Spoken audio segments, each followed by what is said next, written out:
জীবনে আর যাই করেন অপেক্ষা করবেন না। শখটা পরে পূরণ করব বলে রেখে দিবেন না। যে জিনিসটা করতে ইচ্ছে হয় কালকে করব বলে বসে থাকবেন না। যতটুকু সামর্থ্যের ভেতরে আছে, যতটুকু ইচ্ছার ভেতরে আছে, যতটুকু আপনার ক্ষমতার মধ্যে আছে, ততটুকুর ভেতরে সর্বোচ্চ দিয়ে চেষ্টা করেন জীবনটাকে উপভোগ করার জন্য। পরে সময় থাকলে অর্থ থাকে না, অর্থ আসলে শখ থাকে না, শখ থাকলে বয়স থাকে না। জীবন কখনোই সবকিছু মিলিয়ে পারফেক্ট হবে না। আজকে আপনার যে সমস্যাটা অনেক বেশি প্রকট মনে হচ্ছে, কালকে হয়তো এই সমস্যাটাকে খুবই ছোট মনে হবে, কিন্তু দেখবেন নতুন কোনো সমস্যা নতুন রূপে আপনার সামনে হাজির হয়ে গেছে।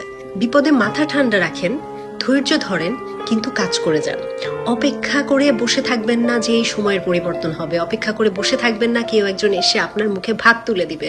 অপেক্ষা করে বসে থাকবেন না কেউ এসে আপনার মন ভালো করে দিবে, আপনার শখ পূরণ করে দিবে। পৃথিবীর প্রত্যেকটা মানুষের জীবন নিয়ে ব্যস্ত।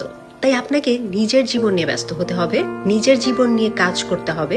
অপেক্ষা করে আপনার হাতে থাকা সময়টুকু আপনি নির্মমভাবে অপচয় করে ফেলছেন, হয়তো নিজেই বুঝতে পারছেন না। চিন্তা করে দেখবেন।